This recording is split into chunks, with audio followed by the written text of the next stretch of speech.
Hello everyone, welcome back. And today I'm here to share with all of you the part 2 of jurisprudence. And my name is Akanksha Ranjan. I have qualified UGC NET with JRF in 2022. And today I'll be sharing with you the previous year question of 2020, 2021 and 2022. So all the 3 years I'll be covering today, and the previous year questions of 2018, 2019, both the shifts I have already shared on YouTube. And if you have not watched those questions, please go and check out that particular video. And let's start with today's video without any further delay. So the first question that we will be doing today is from 2020. So we are starting with 2020 and then we will go forward. So this is a question in which they have given different options and we have to choose the correct answer from the options given below, that is A, B, C, D, जिसमें आपको तीन options या चारों options का combination दिया हुआ है। तो उसके लिए आपको सबसे पहले क्या करना है कि जो क्वेश्चन है वो रीड करने हैं और उसके बाद उसके जो ऑप्शंस है उनको रीड करने हैं। एंड आपका बेस्ट मेथड होगा इसमें कि आप इसमें से जो नहीं है उसको एलिमिनेट कर दें और उससे आप ऑप्शन के पास पहुंच जाएं। ये इसलिए क्योंकि ये आपका टाइम बचाएगा एंड मोर और less you have to save the time also while attempting the question. You cannot just focus on answering the right question, but you have to focus on answering in less time. So this is a question in which it has been given that which of the following duties have been included by Austin in the category of absolute duties. So इसमें आपको पता होना चाहिए कि absolute duties क्या है, ठीक है। अब उसमें क्या क्या आता है, तो जैसे कि यहाँ पे हम देखें तो इसमें एब्सोल्यूट ड्यूटीज में 4 ऑप्शंस दिए हुए हैं ना। तो ड्यूटीज जो कि पर्सन्स को इंडेफिनेटली ओन करते हैं, तो हाँ ये एब्सोल्यूट ड्यूटीज में आता है। सेल्फ रिगार्डिंग ड्यूटीज आते हैं। Duties owed to the sovereign, ये भी आता है, ठीक है। बचा क्या आपका duty owed to the parents. तो पेरेंट्स की ड्यूटी नहीं आती है ऑस्टिन के एब्सोल्यूट ड्यूटीज में से। और अगर आप यहाँ पे कॉमन सेंस भी लगाओगे तो भी आपको लगेगा कि हाँ मतलब इनकी ड्यूटीज जो होगी जूरिस्प्रूडेंस में दी हुई वो पेरेंट्स की ड्यूटीज को इसमें इंक्लूड नहीं कर रहे होंगे। ये कॉमन सेंस से भी एक वो लॉजिक लगता है। तो this is not in the Austin's absolute duties. So तो आंसर क्या हो जाएगा हमारा, डी नहीं है, ठीक है। डी ऑप्शन नहीं है, तो ये हमारा ऑटोमेटिकली नहीं होगा, ये भी नहीं होगा, ये भी नहीं होगा। So correct answer will be A. And I have added some explanation. तो यहाँ पे आपका दिया हुआ है कि कौन कौन सी होती है। तो ये देखिए यहाँ पे नॉट रिगार्डिंग पर्सन्स ये होता है, पर्सन्स इंडेफिनिटली जो कि ऑप्शन ए में दिया हुआ था, सेल्फ रिगार्डिंग ड्यूटीज बी में दिया हुआ था और duty owe to the sovereign C में दिया हुआ था। तो ये तीनों आपका ऑप्शन में दिए थे और इसकी जगह पे आपको क्या दे दिया था, पेरेंट्स दे दिया था, जो कि नहीं होगा, ठीक है। तो ऐसे आपको इसको सॉल्व करना होगा। Now this is again from the sections of books, है ना। मैंने लास्ट वीडियो में भी आपको कहा था बुक्स एंड ऑथर्स का एक पूरा इसका पोर्शन होता है जो आप प्रीवियस ईयर क्वेश्चन से प्रिपेयर कर रहे हो, just make a list for the same. तो यहाँ पे ये वाला जो क्वेश्चन है ये एक वेरी वेरी डिफिकल्ट क्वेश्चन की उसमें आता है कैटेगरी में, क्योंकि हम जनरली जब भी प्रिपेयर करते हैं तो we don't prepare it with the years, right. हम ईयर्स नहीं देखते कि कौन सी बुक कौन से उसमें हुई है। और अगर हम इस क्वेश्चन को देख के वो करने जाएंगे तो बेवकूफी होगी, क्योंकि ये मतलब बहुत ही कम बार आता है। ऐसा नहीं कि हमें अक्सर आया गया है या कोई पैटर्न है। सम मतलब 1 या 2 बार ही ऐसे क्वेश्चंस आए होंगे। तो इसके लिए आप सारे बुक्स के ईयर्स याद करने बैठ जाओ, that would not be logical. So don't go for the years as per my suggestion. If you can do that, please do that, but don't do that unnecessarily। अगर आपको नहीं याद होते हैं डेट्स एंड ऑल, तो बाकी और भी बहुत सारे डेट्स हैं जो आपको याद करना ज्यादा जरूरी है in comparison to in books की डेट्स याद करने के। तो यहाँ पे जो हमारा क्रोनोलॉजिकल पूछा है इन्होंने, पब्लिकेशन से हमें बताना है कि पहले कौन सी बुक आई थी बाद में कौन सी बुक आई थी। तो यहाँ पे हम क्या कर सकते हैं कि यहाँ पे तो हमने आंसर देख लिया और यहाँ पे एक बार को हम ये देख सकते हैं कि हाँ याद रख सकते हैं कि पहले ही आई थी, पहले वो आई थी। बट इसका दूसरा तरीका ये है कि आप जो आपकी नोट्स है ना बुक्स और जूरिस राइटर की, तो जैसे आप बनाओगे ऐसे, बुक्स का एक ऊपर लिखा, यहाँ पे ऑथर लिखा, और यहाँ पे आपके नोट्स में ऐड करते जाओ बुक का नाम, ऑथर का नाम, बुक का नाम, ऑथर का नाम। वहां पे आप यहाँ पे ऐड कर देना province of jurisprudence determined by Austin, concept of law by heart, province and function of law by stone, nature and judicial process by Cardozo and anatomy of law by Fuller. और आप क्या करना कि जैसे कि heart की एक book आपने यहाँ पे लिख दी ना, अब अगर कहीं और पे और भी बुक्स हैं तो उसी के सामने सामने यहाँ पे ऐड कर देना, यहाँ पे एक नोट्स का वो बना देना या कुछ भी, ताकि आपको एक ही जगह पे सब कुछ ऑर्गेनाइज्ड मिल जाए कि हाँ हार्ट की ये बुक्स थी, आपको 10 जगह नहीं जाना पड़े उसके लिए। Now, this is another question. The real relation of jurisprudence to law depends not upon what law is treated, but how law is treated. ये किसने कहा था? तो ये उसी कैटेगरी के क्वेश्चंस में आता है जिसमें कि अलग अलग जूरिस्ट है जिन्होंने लॉ के बारे में, जूरिस्प्रूडेंस के बारे में कुछ कुछ कहा है। तो इसको आप उस वाले नोट्स के सेक्शन में डाल सकते हो। और ये पर्टिकुलर चीज जो है वो हमारे ग्रे अंकल ने कही है, ठीक है। तो हमने ग्रे ने कहा है कि not law is what law is, ऐसा नहीं, हाउ लॉ इज ट्रीटेड, ऐसा। ये हमें किसने कहा है? ग्रे अंकल ने कहा है। ये वाला क्वेश्चन भी उसी में से है कि किसने क्या कहा है। तो ये movement from status to contract, progressive societies, तो इसको आप याद रख लो, बस इतना लिख दोगे ना नोट्स में, स्टेटस टू कॉन्ट्रैक्ट, ये किसने कहा है? ये हमारे मैंने अंकल ने कहा है, ठीक है। तो यहाँ पे आप लिख देना मैंने। और ये वाली चीजें जो किसने क्या कही है वो भी आप उस कैटेगरी के अंदर बनाना कि कौन से स्कूल्स हैं। जैसे आपने स्कूल्स की कैटेगरीज बनाई होगी ना, natural school, sociological school, realist school, तो उसके नीचे आप जिस ये मैंने जैसे कि आते हैं हमारे हिस्टोरिकल में, है ना, तो हिस्टोरिकल के अंदर लिखना मैंने, और वहां पे लिख देना स्टेटस टू कॉन्ट्रैक्ट। और जैसे मैंने S to C लिखा है, ऐसे ही आप कुछ भी कोड वर्ड बना के शॉर्ट शॉर्ट में नोट्स बना सकते हो ताकि आपको इसमें टाइम ना लगे ज्यादा और आप रिवाइज कर सको। देन आता है हमारा कस्टम्स वैलिड होने के लिए क्या क्या कंडीशन जरूरी है। तो ये हमारे ना जैसे कि फैमिली लॉ में भी कहीं पे इसका जिक्र होता है कि कस्टम कौन से हैं कौन से नहीं है। फिर हमारे इंटरनेशनल लॉ में भी कस्टम का बहुत बड़ा डिस्कशन है कि कस्टम, ओपिनियो जूरिस और इंसेट्रा, तो वहां पे भी होता है। तो ये यहाँ से आपका बेसिक शुरू हो जाता है कि हाँ कस्टम क्या है क्या नहीं है, ये कैसे डिसाइड होगा। तो यहाँ पे हमारे पास बहुत सारे कंडीशंस दिए हुए हैं और आपको बताना है इसमें से कौन से कंडीशंस एसेंशियल हैं फॉर अ वैलिड कस्टम। तो यहाँ पे आपके पास 4 ऑप्शंस दिए हुए हैं और उसमें से आपको करेक्ट आंसर चूज करना है। तो यहाँ पे the correct answer is A, B and D। That means this and this. It has to possess a sufficient measure of antiquity। ठीक है, तो आप नोट्स में लिखोगे कस्टम की कंडीशंस। एक हो गया एंटीक्विटी, दूसरा हो गया राइट होना, राइट की तरह एंजॉय होना चाहिए, तीसरा हो गया सर्टेन और प्रिसाइज होना चाहिए। ये नहीं है condition, need not be consistent with other customs in the same area. ये एसेंशियल कंडीशन नहीं है। इसका मतलब है एसेंशियल कंडीशन क्या है? It has to be consistent with other customs in the same area. समझ रहे हो? तो ये वाला कंडीशन अगर आपने पढ़ लिया कि ये नहीं है, इसका मतलब है कि कंडीशन है क्या?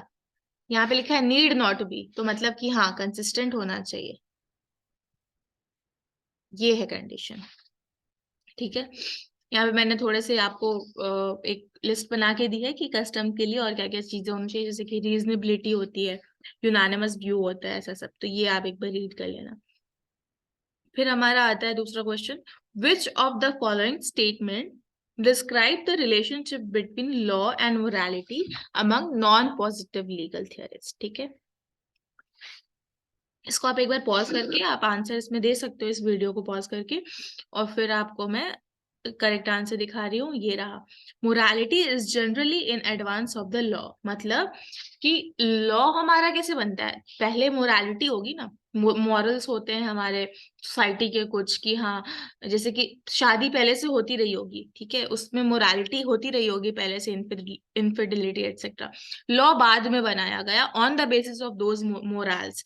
तो मोरल्स लॉ के ऊपर हुए ना, तो morality is generally is in advance of law, पहले मोरालिटी रही होगी, फिर उसके बेसिस पे हमने लॉ बनाया. तो that is what is the relationship between law and morality as per the non-positive legal theorist. This is some explanation that you will have to read. Now, this is a question from 2021 and this has been discussed by me in the last video also, जिसमें मैंने आपको बताया था कि जो होहो field है, इन्होंने दिया था जूरल कोरिलेटिव. ठीक है, उसके अंदर हमारा 8 टोटल टर्म्स दिए हुए थे, जैसे कि right, duty, no right, power,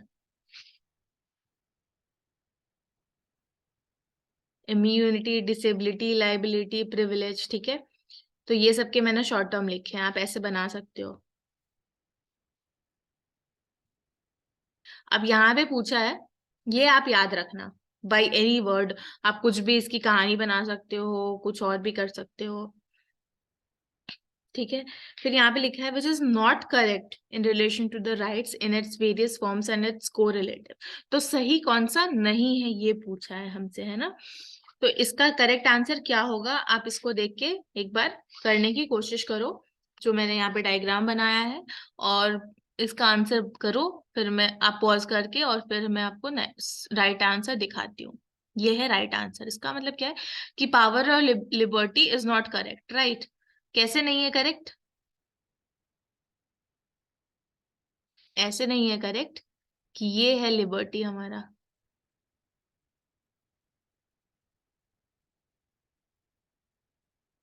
power इसका वो नहीं है, पावर यहाँ पे है ना, इसलिए ये करेक्ट नहीं है. राइट ड्यूटी करेक्ट है क्योंकि ये राइट है, ये ड्यूटी है, तो ये है कोरिलेटिव. लिबर्टी नो राइट है क्योंकि हमारा लिबर्टी कहाँ पे है, ये है नो राइट, ये है लिबर्टी. ठीक है, और इम्यूनिटी एंड डिसेबिलिटी, ये रहा इम्यूनिटी, ये रहा डिसेबिलिटी, ये है. तो that's how we will do it. ये रहा हमारा कोरिलेटिव का पूरा वो चार्ट. लिबर्टी जो है वो इसका सिनोनिम है. ठीक है, now this is again corporation sole. ये भी पहले आ चुका है कि कॉर्पोरेशन सोल की क्या क्या फीचर्स होते हैं एक्सेट्रा. थियरीज थी कुछ हमने जो पढ़ी थी पिछले वीडियो में. तो ये है मेन पर्पस क्या है कॉर्पोरेशन सोल बनाने का. तो हमने कंपनी लॉ में पढ़ा होगा कि जो कंपनी होती है वो अपनी सेपरेट एंटिटी होती है और वो चलती रहती है, वो नहीं मरती है ना, जैसे हमने कंपनी लॉ में पढ़ा था. उसी को आप यहाँ पे भी अप्लाई करोगे दिमाग को, तो यहाँ पे देखो लॉजिक से ही इसका सही आंसर मिल जाएगा आपको. Continuity of an office. Corporation sole इसलिए बनाया जाता है सो दैट जो उसका मेन वो ओनर है, वो अगर मर भी जाए, बनाने वाला मर भी जाए, तो वो कंपनी ना मरे, वो चलती रहे, उसके आगे वो दूसरे से चले, उसके बाद किसी से चले, बट वो उसके मरने से कंपनी नहीं मरती है. सो इसका पर्पस क्या होगा, to maintain the continuity of an office. So that is the main purpose of corporation soul. Now this is again who said this. So every man has a property in his own person. He has right to preserve his own property, that is life, liberty, estate. ये किसने कहा था? तो इसका answer आप बताओ. Lock. सो हम यहाँ पे नोट्स के अंदर बना देंगे लॉक, प्रॉपर्टी प्रिजर्व करने का राइट, लाइफ, लिबर्टी, एस्टेट. इतना भी लिख दोगे ना और ध्यान रखोगे ना तो आपका नोट्स कंप्लीट हो जाएगा, बिकॉज शॉर्ट में नोट्स बनाना सीख लो ऐसे. Now comes Fuller. फुलर का कहाँ पे आया था, heart and Fuller debate, law and morality. Right, heart uncle थे, फुलर अंकल थे. हार्ट के हमने कुछ पॉइंट्स पढ़े थे लास्ट वीडियो में, ये रहे हमारे फुलर के. तो इसमें भी हमें 4 ऑप्शंस दिए हुए हैं और इन 4 ऑप्शंस में से फिर हमें करेक्ट आंसर चूज करना है. इसका करेक्ट आंसर है ए एंड बी. इसका मतलब ये होता है कि जो फुलर अंकल थे उन्होंने कहा था कि law is enterprise of subjecting human conduct to the governance of rules, मतलब हमारे जो ह्यूमंस के कंडक्ट हैं, जो हम करते हैं, जो भी काम करते हैं, उसको हम रूल से गवर्न करेंगे। ये लॉ का काम है। लॉ जो है हमारे कंडक्ट को रूल से गवर्न करने का एक बाउंड्री बना के देता है लॉ। दूसरा है, तो morality of law has to aspect, external and internal. So morality जो है एक्सटर्नल है और इंटरनल है। ये किसने कहा था? फुलर ने। तो आप ऐसे नोट्स बना सकते हो। नाउ दिस इज द वही पब्लिकेशन बुक की क्रोनोलॉजी में आपको बतानी है। तो यहाँ पे आपका ये रहा क्रोनोलॉजी, जिसमें है कि सबसे पहले ये वाली बुक आई थी, जेम्स एल्म्स। तो आप फिर वही बुक्स एंड ऑथर्स का जो लिस्ट है ना, उसके अंदर बना देना, ये बुक्स के नाम लिख लेना, ये ऑथर्स के नाम लिख लेना, ये लिस्ट में ऐड कर लेना। और क्रोनोलॉजी अगर याद कर सकते हो तो कर लेना। इसके ईयर्स ढूंढ ढूंढ के, मतलब जैसे लाइक ABEDC दिया हुआ है ना, तो उससी जैसे ये पहले आया, फिर ये आया, फिर ये आया, फिर ये आई, और फिर ये आई लास्ट। तो इस हिसाब से याद कर सकते हो। बाकी मेरे हिसाब से आप इसके नाम और बुक्स का नाम और ऑथर याद कर लो, that would be enough. Now ये है हमारे पाउंड। पाउंड के हिसाब से लॉ क्या है, ये हमने पूछा। तो जैसे कि पाउंड के बारे में ना, एक सबसे इम्पोर्टेंट जो बहुत बार कहीं ना कहीं आपने देखा होगा, अगर पढ़ा हो कभी तो, और वरना याद कर लो, क्योंकि बहुत बार रिपीट होता है मैच द फॉलोइंग में या कहीं ना कहीं, सोशल इंजीनियरिंग।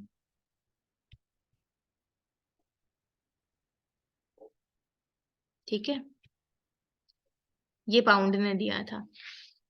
अब इसी को अगर आप लॉजिक लगा लो यहाँ पे, तो यहाँ पे सोशल चीजें, सोशल मतलब डेवलपमेंट की बात, सोशल की सोसाइटी की बात कौन से ऑप्शन में हो रही है?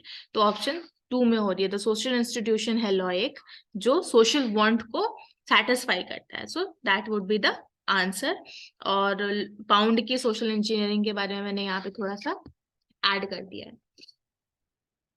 अब आता है हमारा, इसमें से करेक्ट कौन है? ठीक है, इन ऑप्शंस में से करेक्ट कौन सा है, हमें वो ढूंढना है।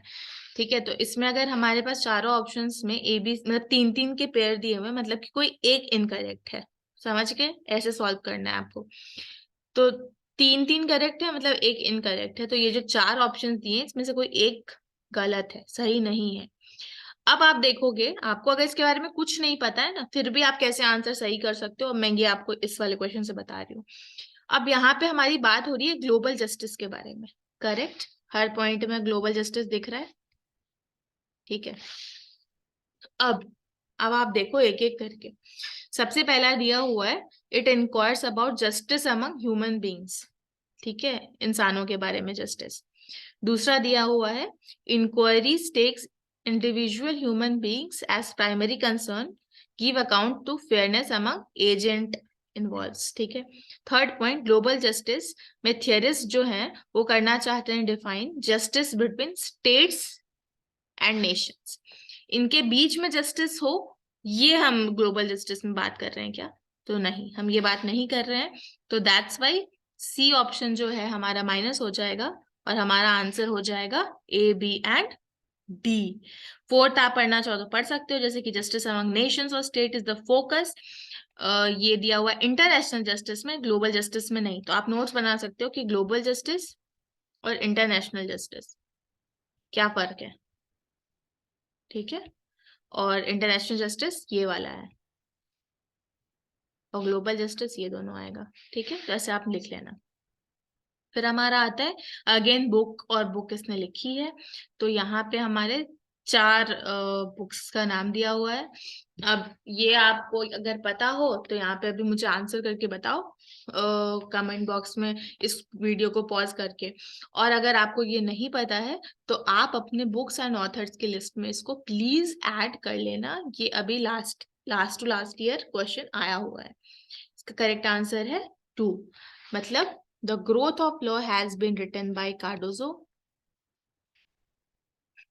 Theory of Legal Science has been written by Keynes.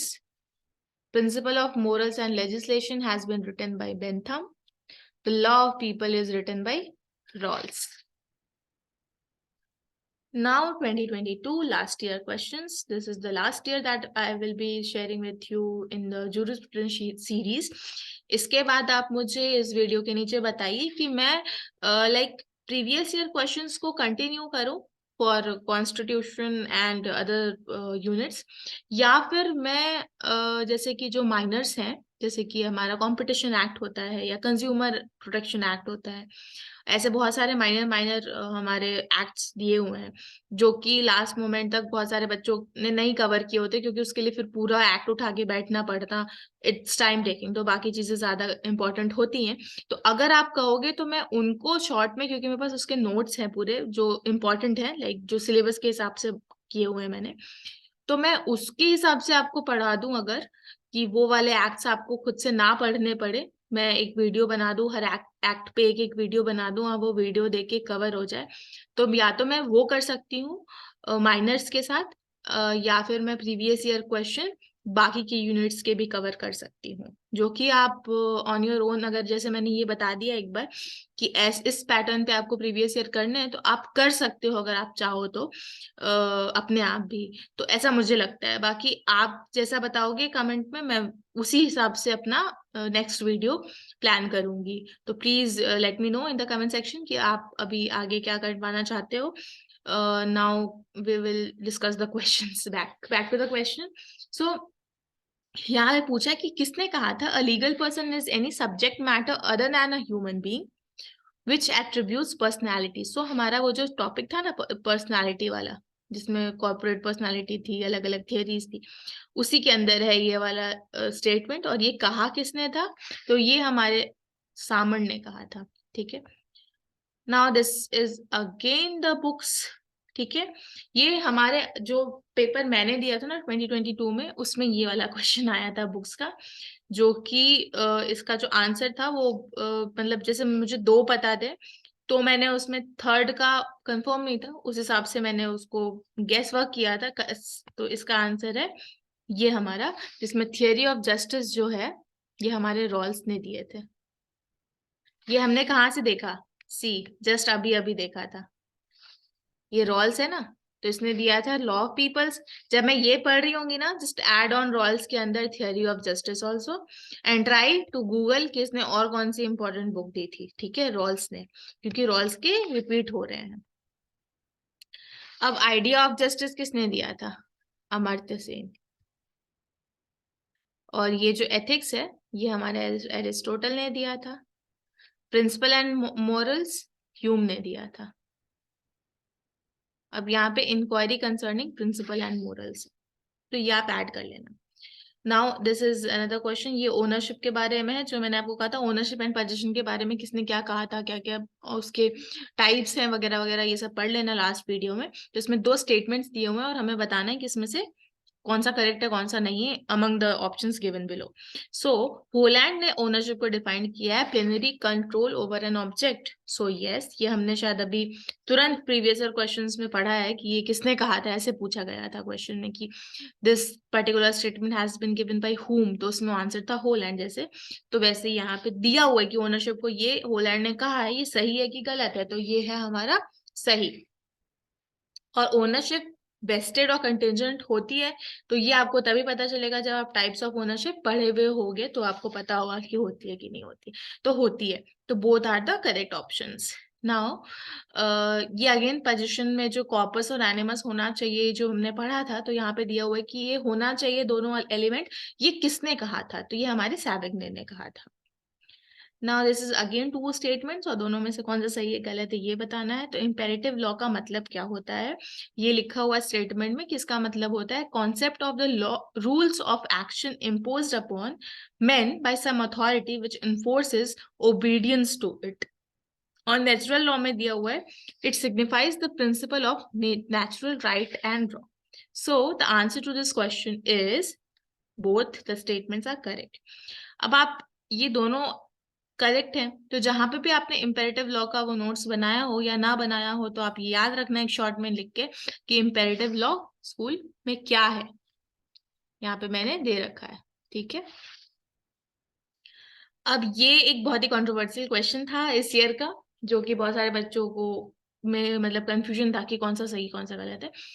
तो इसका आंसर जो है इसमें स्टेटमेंट 1 में दिया हुआ है कि सारे ह्यूमन बीइंग्स जो हैं वो लीगल पर्सन नहीं होते हैं, और दूसरे में दिया हुआ कि स्टेट जो है जुरिस्टिक पर्सन है। तो first of all state juristic person तो है, ये हमारे कॉन्स्टिट्यूशन में भी मेंशन्ड है आर्टिकल 300 में कि they can sue in the name of state और ऐसा।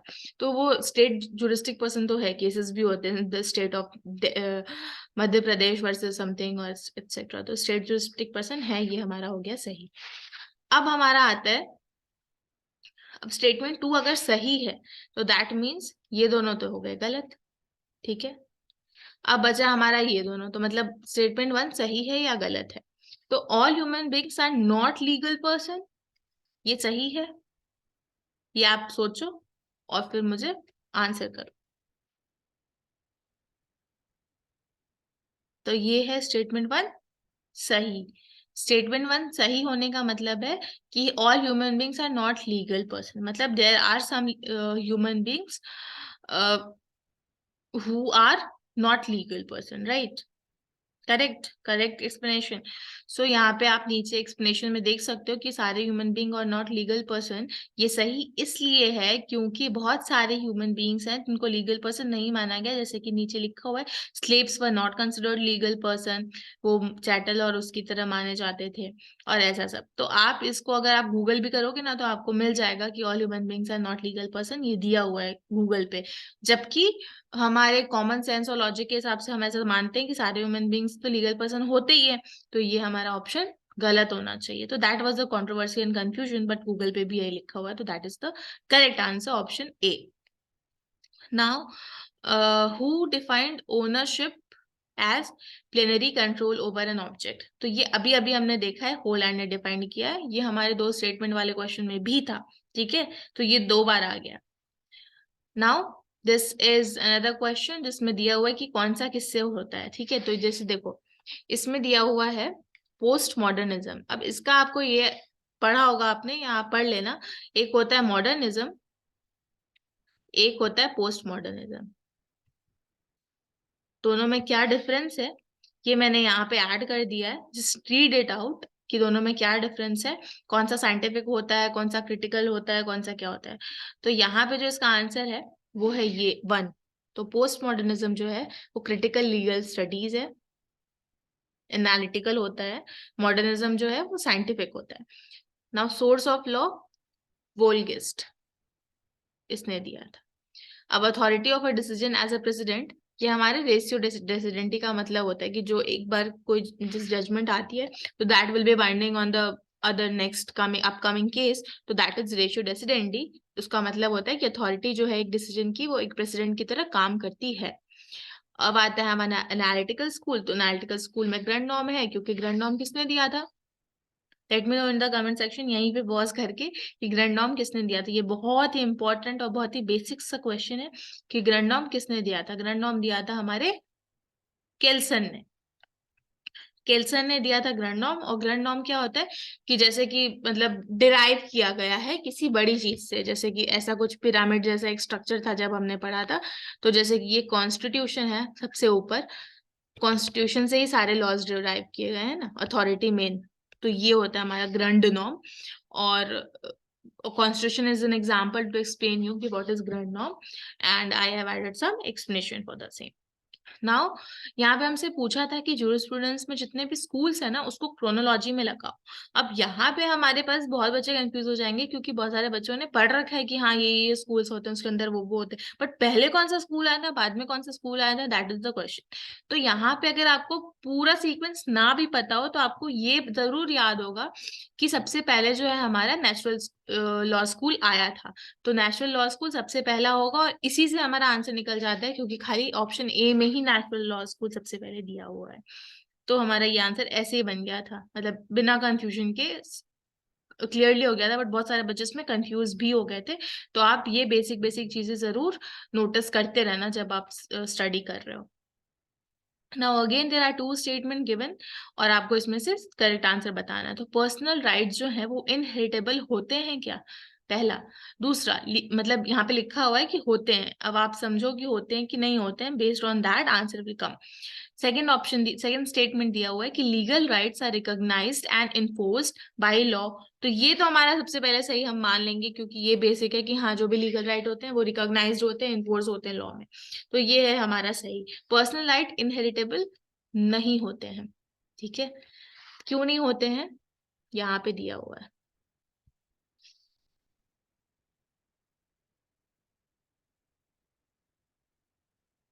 इट इज अनइनहेरिटेबल, सारे इनहेरिटेबल नहीं होते, that is why this is wrong, this is right, so that is the correct answer.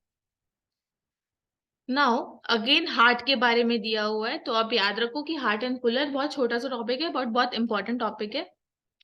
तो आप इसको स्किप करके बिल्कुल भी मत जाना, और जितना एटलीस्ट प्रीवियस ईयर में मेंशन्ड है उस हिसाब से स्टडी करके ही जाना। यहाँ पे दिया हुआ है कि हार्ट जो है उसने primary rule of obligation and secondary rule of recognition के बारे में बात की थी हार्ट ने। दूसरा दिया हुआ है कि Hart has nothing to do with reformulation of analytical positivism. ठीक है, तो अब हमारा यहाँ पे आंसर हो जाता है क्या, आप आंसर करो और फिर मैं आपको बता रही हूँ आंसर ये है। अब देखो, इसका मतलब है कि प्राइमरी और सेकेंडरी रूल्स के बारे में हार्ट ने बात की है। ठीक है, अब सेकेंड ऑप्शन में दिया हुआ है nothing to do, so that's why it is wrong, because Hart ने इसके बारे में बात की है, एनालिटिकल पॉजिटिविज्म। तो जस्ट ऐड इस तरीके से अगर आप शॉर्ट शॉर्ट में भी हार्ट के आसपास माइंड मैप बनाते रहोगे तो उससे भी आपका काफी हेल्प हो जाएगी। अब ये अगेन क्रोनोलॉजी पूछा है, तो जैसे कि आपने स्कूल्स की क्रोनोलॉजी बनाई कि सबसे पहले नेचुरल लॉ आया था और उसके बाद उसके बेस पे आंसर हो गया, तो यहाँ पे भी आपको आपकी हेल्प इससे हो जाएगी कि आपने जैसे स्कूल्स के अंदर लिखा है ना कि इस स्कूल में जैसे कौन से जूरिस्ट आते हैं, इसमें कौन से जूरिस्ट आते हैं, इसमें कौन से तो स्कूल के बेसिस पे भी आप इन जूरिस्ट को क्रोनोलॉजी में लगा सकते हो। तो आप इसमें गेस करो आंसर क्या होगा, मैं आपको आंसर तब तक बताती हूँ। आंसर है ये। तो देखो, सबसे पहले हमारा नेचुरल स्कूल आ गया, बेंथम, फिर हमारा एनालिटिकल आया, फिर सोशियोलॉजिकल आया, फिर रियलिस्ट आया। राइट, स्कूल के बेसिस पे हमने इसको सॉल्व कर लिया। So that's all. तो हमने इसको जैसे स्कूल के बेसिस पे किया, तो अब आप ये याद रखना कि आपको सारे स्कूल्स क्रोनोलॉजी में पता होने चाहिए, पहले कौन सा है बाद में कौन सा है। स्कूल के अंदर कौन कौन से जूरिस्ट हैं वो आपको सारे पता होने चाहिए, इस स्कूल में कौन कौन से आते हैं, इस स्कूल में कौन कौन से आते हैं, और उसके बेसिस पे आप आंसर आराम से कर सकते हो। So that's it for this particular video, और आई होप कि इससे आपको हेल्प मिलेगी आपके प्रिपरेशन में, आपके जूरिस्प्रूडेंस को कवर करने में। और नेक्स्ट वीडियो में मैं पीवाईक्यू ऑफ कॉन्स्टिट्यूशन लेकर आऊं या फिर किसी माइनर माइनर एक्ट को उठा के लेकर आऊं आपको समझाने पढ़ाने के लिए, ये आप मुझे प्लीज कमेंट सेक्शन में बता देना, ताकि मैं उसके हिसाब से जल्दी वो वीडियो लेकर आ सकूं। So that's it. Thank you so much for loving the videos that I have been posting. और let me know in the comment section कोई भी गलती या मिस्टेक या कुछ और आप चाहते हो, कोई amendment चाहते हो वीडियोस में, तो let me know. Thank you so much, and yes, please like, share and subscribe. Meet you, see you soon, very soon.